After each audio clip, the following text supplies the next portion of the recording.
Hi everybody, sorry about my first video. I didn't realize my microphone wasn't working, but I think I've got the issue fixed and we're going to try this one more time.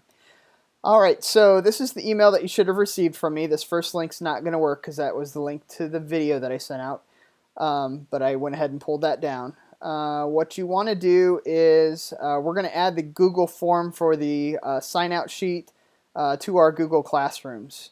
So what we need to do first is if you hover over the link here and right click, you're going to have the option to copy link address, and that's what we want to copy. Then we're going to go here into our Google Classroom page, and from Classroom we want to pick one of the classes that we're going to be using for this year. So it really doesn't matter which class as long as it's one from this year. We can click test, so I'm going to pick my test classroom here and go to the classwork page. I'm going to click on the Create button, and from the Create button, since this is not a graded assignment or anything like that, I'm just going to post it as a material. Okay, and from the title I can just click or type sign out form.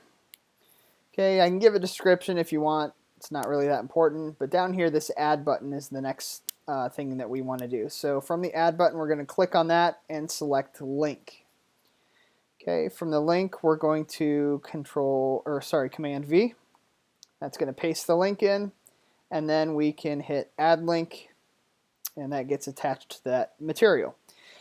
Now the next important part here is the classroom selection. So right now it's only posted to my test classroom, but in order to do this one time for all my classes, all I have to do is go in here and select all the classes that I want this sign out form to be in. So if you have 5 classes, make sure you select all 5 of your classes to put that form in. Okay, I'm not going to send it out to that many classes. I'll just send it out to this one classroom. Okay, and then topic. So if I don't give this form a topic, it's just going to appear at the top of the classwork page and it's going to stay at the top. I wouldn't have the ability to move it around. If I assign it a topic, like if I just create a topic called sign out form, then I could move it all around. But since I always want it to appear at the top of my classwork page, I'm just going to leave it as no topic. I'd also recommend with the syllabuses that you have been creating, you probably don't want to give those a topic either, so they always appear at the top of your classwork page because the students are going to be referring to that throughout the course of taking your class. So I'm going to leave that as no topic, and I'm going to go over here to post.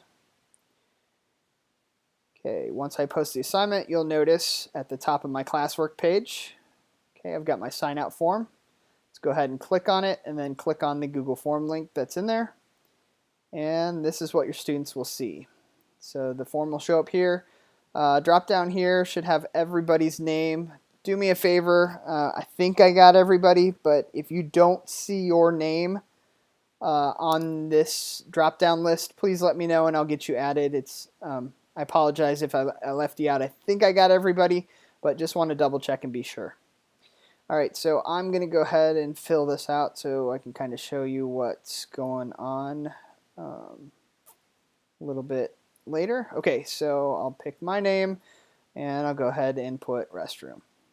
Okay, I'll hit submit. Alright, that's it with the form. Okay. Now we're going to go back to that email that I sent out. The second link here is the Google sheet that everything dumps into. So you can add this to your Google Drive if you want. So when you click on it, if you click the Google Drive icon that's going to appear up here, you can add it to your Google Drive if you want to, or you can start if you want to refer back to it. It's up to you. You don't have to add it if you don't want to. If you're never going to look at it, it's fine. But I just wanted you to be aware that this part of it exists as well. So the first tab that we're in is this individual student totals. So what this allows me to do is every time a student signs out, their name is going to be added to this drop-down list here. So right now I'm the only student that's in here, so that's why my name is showing up here. But it tells when I select this drop-down and I click on that little triangle here at the end of this box, I can choose the student I want to see. And when I select the student that I see, like maybe a student that's a frequent flyer in my class that's constantly asking to leave, I can go in and see the dates and the times that that student has signed out. And not only in my class, but I could see how many times they're signing out of other teachers' classes as well. And then you have like a summary of the total times that student has signed out for the year. So in this example, because I used my email address was used, so I've signed out 2 times total for this year, and for today just 1 time. So if you just want to check on a student, you have that capability using this spreadsheet. Second tab here is individual teacher totals. So if you want to go in here and take a look and see how many times, find your name in this list. So I'll find my name. So out of this class, so this student, which is me, has signed out 2 times in that one class. So I can put the teacher's name in here. It'll look at it and it'll see, like, over the course of the year, how many times has this student signed out from that one particular class. And it, again, just like the other tab, it keeps track of total of all classes this year, and then total for today. Some of that's duplicate information from the individual student totals. Okay, currently signed out. So what this form does is it will post the student's name on this list for a period of 5 minutes. Once the 5-minute time expires, the name will come down off this list. So as duty aides and administration are circulating throughout the halls, they'll be able to see who the students are that should be permitted in the hallways. So when the name is on this list, that means they've signed out and they should appear on this list. After their 5-minute time expires, their name will disappear from the list, and then whoever's in the hallway monitoring these types of things can question the student further. So we'll check back on this currently signed out tab in a second and see if that name has disappeared from the list. Okay. Next tab, most frequent signouts. So this is just, we can kind of see overall stats for the whole school.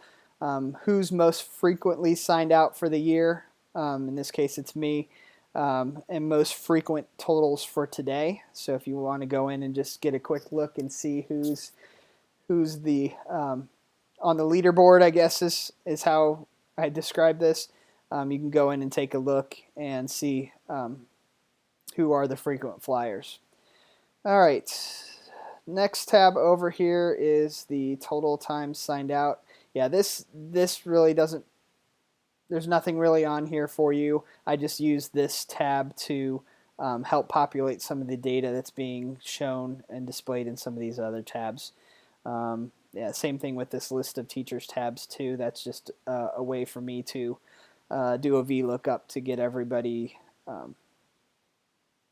in that list that's on the Google form. So, and then this is the actual data that's collected from the spreadsheet, which you don't need that at all as well. One of the things that I will tell you is when a student signs out of your classroom, you will receive an email letting you know that they signed out of the classroom. Now that email that you receive, and I might actually have it here since I just signed out myself. Take a look.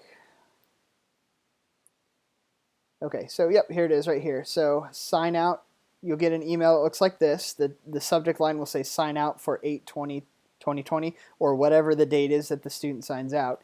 Now one thing that's nice about this, instead of if you have 40 kids sign out of your class, you're not going to get 40 separate emails. You're going to get one conversation, and when you open it up, it might have 40 emails underneath it, but it's not going to be 40 separate emails. So because all the emails for the day will have the same subject line, they'll all be grouped underneath the same conversation. Now, every time a student signs out, you'll automatically get that email. And if a student signs out more than 3 times in a single day, it's going to send out an email to the building letting you know that a certain student has already signed out or has met their quota for the day, and that they shouldn't have to leave your classroom because they've already left the class 3 times. Now that might change, like if there's medical necessities or there's certain situations where, that might not be the case, just keep that in mind as well. But for the most part, I'm guessing if somebody signed out three times, that's probably enough for a single day. And that email again will come. It'll have the same email signature again. So let's say 10 kids meet their quota. Instead of getting 10 different emails on each one of the students, you'll get one email signature that will denote all 10 of the students in that same conversation. So it's not going to flood your inbox. You'll get a single email each, or single email conversation each day. All right. Let's go back to here. Okay, so one thing that I did tell you, I was going to show you the currently signed out tab. So that 5 minutes is probably expired by now. So when I click on currently signed out, you'll notice that name is now off the list. So the time is expired for that student. Their name's off the list. They shouldn't be in the hallways anymore at this point. Okay, if you have any questions or you need help getting this set up, I'm more than happy to help. Just do me a favor. If you look down here in my email signature, we'll go ahead and just open up a new email. So in my email signature, I have a link here for PHSC staff appointment request. If you click on that link and open up this calendar, okay, you're going to notice there's all these little buttons in this calendar. So you can come over here and choose one that's available, and make sure you're in the right day. And then also take a look over here and it'll tell you the time of that appointment. So like this appointment starts at 10 a.m. On Thursday. This appointment's still open for tomorrow, starts at 11:30, and if you hover over it, you can kind of see the times as well. Just choose one of those times. When you click that button, you'll see this where field here. If you could just put your room number, where I can meet you, or if you'd rather meet online, just put Google Meet. And then in the description, if you can just tell me a little bit about the issue that you're having or the question that you have, that helps me out because I can take a look at that before I walk down to your room or meet with you on Google Meet, and do a little bit of research so that I have a better answer for your question. All right, if you have any questions, again, use this calendar, book me. I would be more than happy to help you out. So I think that's it. Let me know if I can help. Thanks.